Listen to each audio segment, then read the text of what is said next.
আমিও তো নানা রকম বলি, তাহলে এবার কি আমার পালা? রাহুল কণ্ঠ ছেড়েছে, রাহুল কণ্ঠ এখনো ছেড়ে আছে। অরুণোদয় ওর নাম, এই অরুণের কখনো অস্ত যাবে না। এই মৃত্যু অনেক প্রশ্নের জন্ম দিচ্ছে। ইতিমধ্যে দেহের ময়না তদন্ত শুরু হয়েছে। দীঘা মোহনা থানায় অস্বাভাবিক মৃত্যুর মামলা রুজু করা হয়েছে। বিজয়গড়ে বাড়িতে একের পর এক সহকর্মী তারা পৌঁছে যাচ্ছেন। টলিপাড়ায় ক্রমশ তদন্তের দাবি জোরালো হচ্ছে। নিরপেক্ষ তদন্ত চাই, নিরপেক্ষ পুলিশি তদন্তের দাবি জানিয়েছেন অভিনেত্রী সুদীপ্তা চক্রবর্তী। এই ধরনের শুটিংয়ে ছাড়পত্র নেওয়াই হয়নি, এমনটাই ওড়িশা পুলিশ দাবি করছে। যদিও প্রোডাকশন ম্যানেজার তিনি দাবি করছেন স্থানীয় পুলিশকে সমস্তটাই বলে রাখা হয়েছিল। আরো একটু আপডেট দিই, গতকাল পর্যন্ত কার্যনির্বাহী প্রযোজক ফোনে প্রতিক্রিয়া দিতে রাজি হলেও আজ তিনি কিছুই বলছেন না, কোনো কথা বলতেই নারাজ।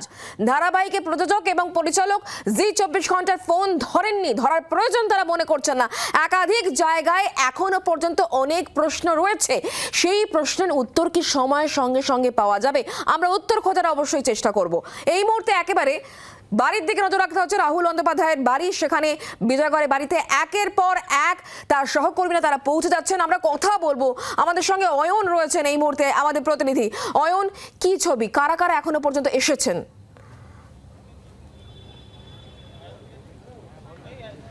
একেবারে সকাল থেকেই এখানে যারা একসময় রাহুল অরুণোদয় বন্দ্যোপাধ্যায়ের সঙ্গে কাজ করেছেন, তার থেকে সিনিয়র, তার থেকে জুনিয়র, তারা প্রত্যেকে আসছেন।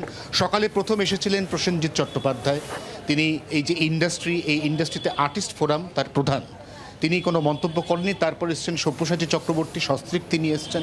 তারপর চৈতি ঘোষাল এসছেন, এই মুহূর্তে ভেতরে রয়েছেন সস্ত্রীক, শাশ্বত চট্টোপাধ্যায়। এরা প্রত্যেকেই আসছেন এবং রাহুল অরুণোদয় বন্দ্যোপাধ্যায়ের মা খুব অসুস্থ, তিনি তার সাথে কথা বলে তাকে সান্ত্বনা দেওয়ার চেষ্টা করছেন। এটা যদি একটা শোকের অধ্যায়ের পার্ট হয়, তাহলে নিঃসন্দেহে এই মুহূর্তে সমস্ত কিছু ছাপিয়ে বেশ কিছু প্রশ্ন উঠছে। প্রথম প্রশ্ন অবশ্যই গাফিলতির, কারণ এই ধরনের শুটিংয়ের ক্ষেত্রে যে প্রোটোকল অবলম্বন করার ন্যূনতম প্রয়োজনীয়তা ছিল তার বেশিরভাগই ফলো করা হয়নি।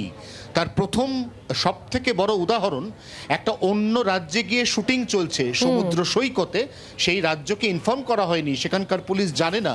অথচ রাহুল অরুণোদয় বন্দ্যোপাধ্যায় যথেষ্ট বড় সেলিব্রিটি, সেখানে একটা অপ্রীতিকর ঘটনা ঘটতে পারতো তাকে কেন্দ্র করে, সেটাও কিন্তু এখানে সম্পূর্ণভাবে ইগনোর করা হয়েছে। এবং তার থেকেও যেটা বড় বিষয়, সেটা হচ্ছে অ্যাসিস্ট্যান্ট প্রডিউসার, তার সঙ্গে অভিনেত্রী, তার কথা মিলছে না, সময় বা টাইম লাইন এখনো পর্যন্ত ম্যাচ করছে না। এরই মধ্যে ইতিমধ্যেই আমরা যেটা খবর পাচ্ছি, তমলুক হাসপাতালে সেখানে ময়নাতদন্তের কাজ শুরু হয়েছে। আর কিছুক্ষণের মধ্যে ময়নাতদন্ত শেষ হওয়ার পর দেহ বাড়ির লোকের হাতে তুলে দেওয়া হবে। সেই দেহ এখানে এই প্রশ্নগুলোর উত্তর সময়ের সঙ্গে সঙ্গে যেমন আমরা খুঁজবো, তারই মধ্যে আরো একটা নতুন ছবি আজকে দেখা গেল। রাহুল বন্দ্যোপাধ্যায়ের মৃত্যুকে কেন্দ্র করে কোথাও গিয়ে এবার রাজনীতি আবর্তিত হচ্ছে, কারণ সেখানে অভিনেত্রী তথা বিজেপি প্রার্থী পাপিয়া অধিকারী যখন যান, সেখানে স্লোগান ওঠে। পাপিয়া অধিকারী তিনি কি বলছেন আগে শোনাই অয়ন, তারপর তোমার কাছে আবার আসছি আমি। একদম সিন্ডিকেট রাজ। ইন্ডাস্ট্রি নয় এখনো, ট্রেড ইন্ডাস্ট্রি হলে আমরা আমাদের ব্যাপার স্যাপারই আলাদা থাকতো, আমরা অনেক প্রিভিলেজ থাকতাম। তুমি আমাদের থাকবে, তুমি আমাদের মতো বলবে, তাহলে তুমি আছো। তুমি বলবে না, তুমি আমাদের সঙ্গে থাকবে না, জাহান্নামে যাও। সেটা আপনারা বিচার করবেন। আমিও তো নানা রকম বলি, তাহলে এবার কি আমার পালা? আমরা কণ্ঠটা জোরে ছেড়েছি, এবার কি পরপর তাহলে আমাদের পালা? তাহলে সবাইকে একসাথে মেরে ফেললে থাকবে কে? রাহুল কণ্ঠ ছেড়েছে, রাহুল কণ্ঠ এখনো ছেড়ে আছে। অরুণোদয় ওর নাম, এই অরুণের কখনো অস্ত যাবে না। বাংলার আওয়াজ, বাঙালির আবেগ, জি 24 ঘন্টা।